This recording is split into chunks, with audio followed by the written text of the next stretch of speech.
Celui que vous appelez jeune homme noir, vous avez raison de ne pas citer son nom, s'inscrit dans une dynamique qui est bien organisée par des réseaux racistes français, consistant à mettre en avant des figures noires, n'est-ce pas, pour porter un discours anti-africain, pour justifier les théories racistes, racialistes, n'est-ce pas, en Europe en général et en France, consistant à répéter les anciennes sur l'inhumanité du noir, son incapacité à entrer dans l'histoire, à faire l'histoire,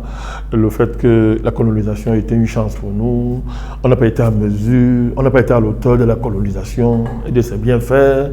on n'a pas été à la hauteur de l'esclavage et de ses bienfaits. Il y a toute cette thèse révisionniste, n'est-ce pas, inacceptable,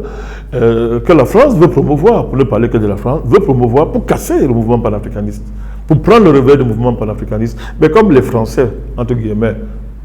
on ne veut pas assumer ça, n'est-ce pas, en tant que tel, mais on va chercher de la négraille, n'est-ce pas, pour mettre en avant et porter ce discours. Donc, en dehors de ce jeune homme-là et de cette fillette-là, vous savez de qui je parle, il y en a d'autres, n'est-ce pas, qui vont sortir, il y en a d'autres, c'est tout un travail, c'est un construit, c'est un travail.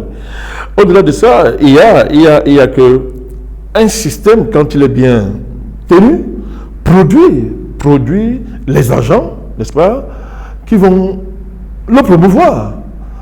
C'est quasi mécanique. Je veux dire qu'au-delà de ces deux espèces-là que nous avons citées, il ne faut pas être surpris que le système français produise des personnes noires qui vont jouer au français,